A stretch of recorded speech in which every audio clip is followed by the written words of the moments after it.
दोस्तों, आज के इस वीडियो में अपनी बात करेंगे शिक्षण विधियों की। इससे पहले अपनों ने प्रकृति, परिभाषाएं और शिक्षण उद्देश्यों के बारे में 3 वीडियो पर चर्चा कर चुके हैं। ये जो विधियां हैं ये लगभग सभी सब्जेक्ट में यूज होती हैं। आज अपने आगमन, निगमन और आगमन निगमन एक साथ इन तीनों विधियों के बारे में चर्चा करेंगे। भी इनमें क्या इसके सूत्र रहते हैं, कैसे ये काम करती है, कैसे एग्जाम में क्वेश्चन आते हैं, उन सभी बातों पे अपने चर्चा करेंगे। तो शुरू करते हैं आज का वीडियो। अगर आपको ये वीडियो अच्छा लगा है तो वीडियो को लाइक, चैनल को सब्सक्राइब और अपने दोस्तों के साथ शेयर करना न भूलें। तो शुरू करते हैं। सबसे पहले आगमन विधि और निगमन विधि, ये दोनों विधियां एक दूसरे की अपोजिट हैं। जो नियम अपने आगमन में पढ़ेंगे उसके उल्टे नियम अपने किस में पढ़ेंगे, निगमन में पढ़ेंगे। तो आगमन विधि की शुरुआत कहाँ से होती है? आगमन विधि में आप ज्ञात से अज्ञात की ओर चलते हैं। ज्ञात का मतलब होता है जो आपके सामने प्रत्यक्ष है। आगमन विधि में आप उदाहरण से नियम की ओर चलते हैं। इस विधि में सबसे पहले, आगमन विधि में क्या होता है, आपको सबसे पहले उदाहरण दिए जाते हैं। कई उदाहरण देने के पश्चात आप उसका सामान्यीकरण करते हैं और ये पता करते हैं भी इसका रिजल्ट क्या निकल रहा है, और उस रिजल्ट के आधार पर एक नियम बनाया जाता है जिसको अपने सूत्र कहते हैं। तो ये उदाहरण से नियम की ओर चलती है। आगमन विधि विशिष्ट से सामान्य की ओर चलती है। विशिष्ट का क्या अर्थ है? विशिष्ट उदाहरण को विशिष्ट कहते हैं। उदाहरण एक प्रकार का विशिष्ट है, जबकि सामान्य, जब अनेक उदाहरण देने के बाद एक सामान्य सा नियम या सूत्र बन जाता है तो अपने इसको कह सकते हैं विशिष्ट से सामान्य। नियम या सूत्र सामान्य है जबकि उदाहरण क्या है, विशिष्ट है। तो अपनों ने 3 सूत्रों की चर्चा की अभी तक, ज्ञात से अज्ञात, उदाहरण से नियम और विशिष्ट से सामान्य। और मैंने आपको बताया ये प्रत्यक्ष से प्रमाण की ओर चलती है। जो आपके सामने है उसको डेफिनेशन देते हुए आप उसको प्रमाणित करते हैं। उसके बाद में ये स्थूल से सूक्ष्म की ओर चलती है। स्थूल का क्या मतलब? स्थूल का अर्थ होता है बड़ा। ये बड़े क्षेत्र को डिफाइन करते हुए सूक्ष्म, छोटे क्षेत्र की ओर गमन करती है। आप सरल से कठिन, ये सरल, पहले उदाहरण आप उसको सरल समझते हैं, पहले उदाहरणों का प्रयोग करते हैं और फिर एक नियम या सूत्र बन जाता है। तो ये कहाँ से, सरल से कठिन की ओर गमन करती है। पूर्ण से अंश, यही सेम स्थूल का ही रूप है। ये स्थूल से सूक्ष्म बोल दो, पूर्ण से अंश बोल दो, एक ही बात है। इकाई से भाग बोल दो, इकाई मतलब पूरा और भाग मतलब उसका एक छोटा सा हिस्सा। ये तीनों ही सूत्र एक ही प्रकार के हैं। पूर्ण से अंश, स्थूल से सूक्ष्म और इकाई से भाग, इसलिए इन तीनों में से किसी एक का उपयोग अपने कर सकते हैं। मूर्त से अमूर्त की ओर, आप सभी को पता है अमूर्त का क्या मतलब होता है, जो आप सिर्फ दिमाग में सोचते हैं। मूर्त जो आपके सामने है, जिसको आप देख सकते हैं। तो इसमें पहले उदाहरण दिए जाते हैं, एग्जाम्पल लिए जाते हैं जो आपके सामने है, मूर्त है, और फिर उनके आधार पर एक नियम या सूत्र का निर्माण किया जाता है जो कि अभी वर्तमान में नहीं है, लेकिन जब अनेक उदाहरण आप ले लोगे तो फिर वो अस्तित्व में आ जाएगा। तो ये क्या है, मूर्त से अमूर्त की ओर चलती है। तो ये 9 सूत्र इसमें उपयोग होते हैं, किसमें, आगमन विधि के अंदर। और आगमन विधि में सबसे पहले उदाहरण दिए जाते हैं। अब इसके क्या चरण रहते हैं, पद क्या रहते हैं? तो सबसे पहले मैंने आपको बताया उदाहरण का प्रस्तुतिकरण। सबसे पहले उदाहरण दिए जाते हैं। उदाहरण देने के पश्चात उनका क्या किया जाता है, निरीक्षण किया जाता है। निरीक्षण करने के बाद सामान्यीकरण या सिद्धांतों का ज्ञान, सामान्यीकरण किया जाता है कि इन सभी उदाहरणों से क्या निष्कर्ष निकल रहा है, कौन से सूत्र का निर्माण हो रहा है। और जब सूत्र का निर्माण हो जाता है तो उसका क्या कर दिया जाता है, सत्यापन या प्रतिपुष्टि। तो ये 4 पद हैं। इन 4 पदों से क्या होता है, आगमन विधि कंप्लीट होती है। अब बात करते हैं अपने निगमन की।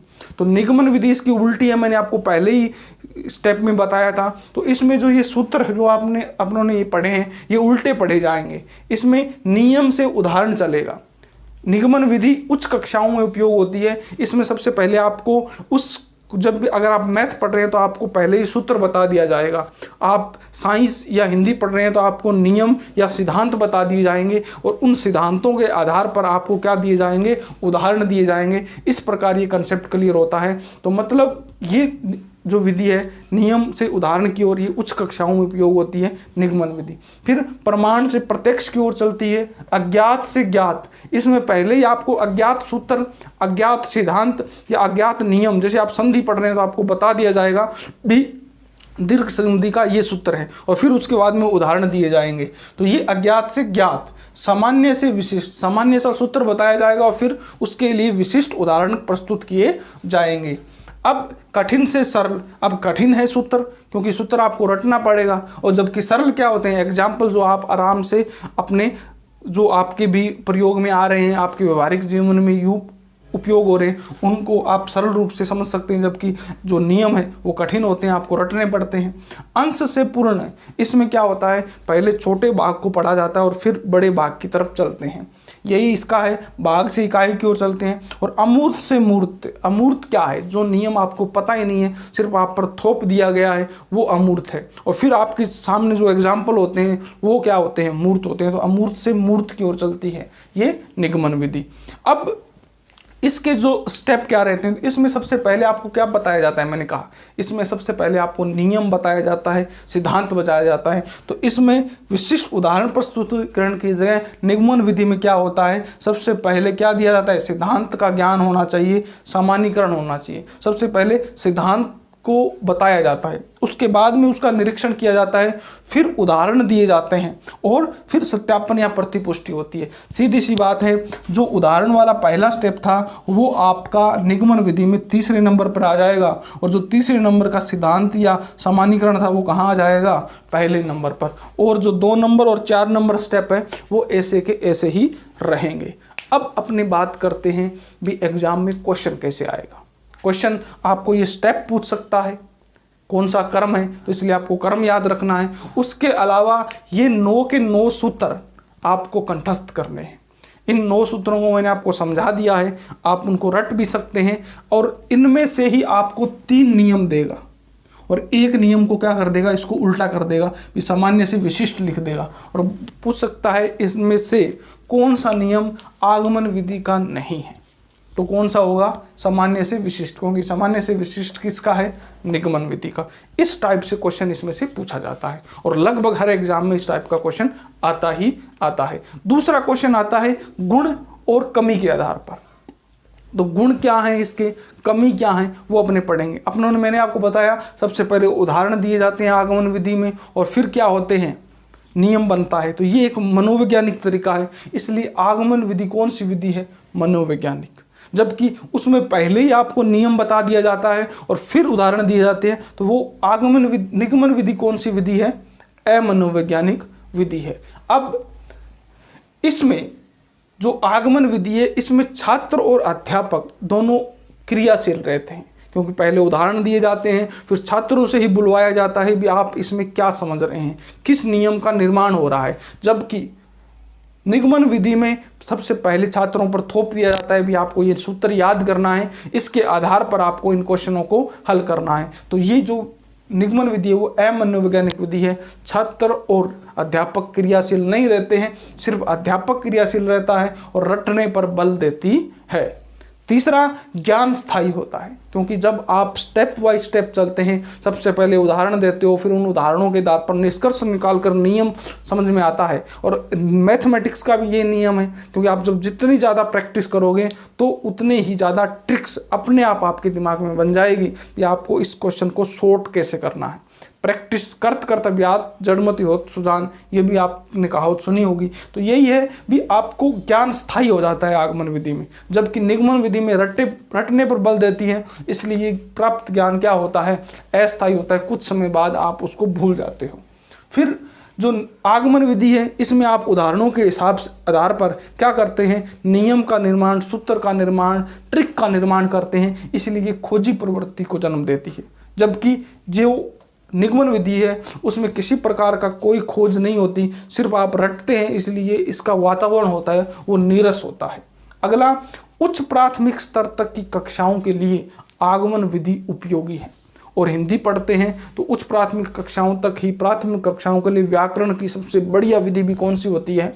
आगमन होती है। तो इसलिए आगमन विधि है जो उच्च प्राथमिक कक्षाओं तक उपयोगी है, जबकि निगमन विधि मैंने कहा उच्च कक्षाओं के लिए ही उपयोगी है, क्योंकि निगमन विधि में कोई भी नवीन ज्ञान अर्जित नहीं होता, सिर्फ रट्टाफिकेशन होता है। और आगमन विधि है वो तर्क वितर्क पर भी बल देती है और अन्वेषण शक्ति का विकास करती है। अब अपने बात करते हैं कि आगमन विधि में कौन सी कमियां हैं और निगमन विधि में कौन से आपके गुण हैं।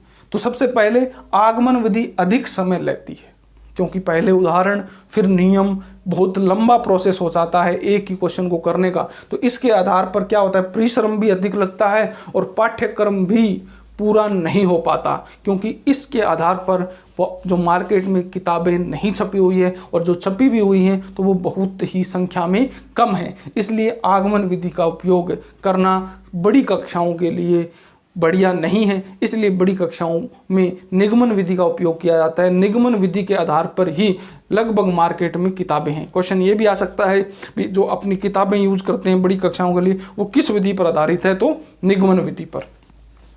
और ये एक लंबी विधि भी है आगमन विधि, जबकि निगमन विधि है वो बहुत ही शॉर्ट है और बहुत ही कम समय उसमें लगता है। इस आधार पर पाठ्य पुस्तकों का अभाव है, मैंने आपको बता दिया, और उच्च कक्षाओं के लिए उपयोगी नहीं है। निगमन विधि है वो उच्च कक्षाओं के लिए उपयोगी है।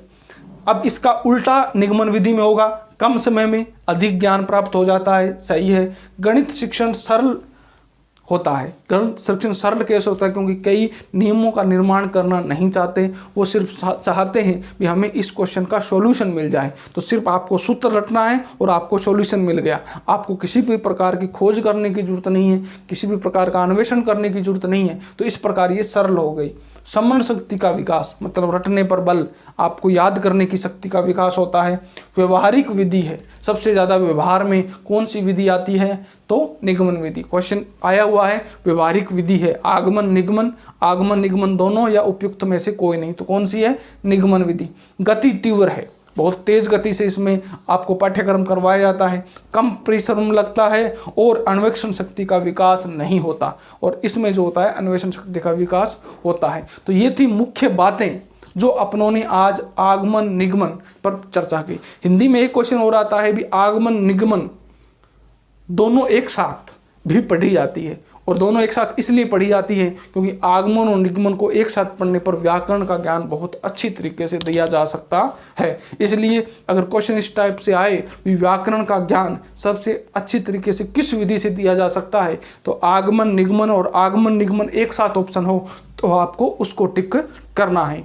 एक क्वेश्चन ये भी है भी कौन सी विधि को अकेले यूज नहीं कर सकते, सिर्फ किसी के संयोग के बिना, तो वो विधि है निगमन विधि। क्योंकि निगमन एक ऐसी विधि है जिसको सहारे के लिए या तो आगमन का लेना पड़ता है या किसी अन्य विधि का सहारा लेना पड़ता है, सिर्फ अकेले आप इस विधि का उपयोग नहीं कर सकते। ये भी क्वेश्चन आया हुआ है। तो दोस्तों ये थे क्वेश्चन, ये था इनका कंसेप्ट। अगर आपको वीडियो अच्छा लगा तो वीडियो को लाइक और अपने दोस्तों के साथ शेयर करना न भूलें। और अगर आपको इनके नोट्स चाहिए हैंड रिटन हमारे द्वारा बनाए हुए, तो आप हमारे टेलीग्राम ग्रुप को भी ज्वाइन कर सकते हैं। वहाँ आपको शिक्षण विधियों के साथ साथ बहुत से पाठ्यक्रम भी आपको वहाँ मिलेगा, हैंड रिटन नोट्स मिलेंगे, क्वेश्चन क्विज भी मिलेगी और बहुत मैटर आपको पढ़ने के लिए मिलेगा। आपको वहाँ जाने पर किसी भी प्रकार का इस प्रकार महसूस नहीं होगा भी इस ग्रुप में कुछ भी नहीं है, कोई फालतू के कमेंट वहाँ नहीं मिलेंगे, क्योंकि हमारे द्वारा डाले गए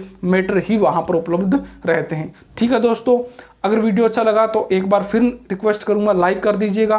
फिर मिलते हैं अगली वीडियो में, तब तक के लिए जय हिंद जय भारत।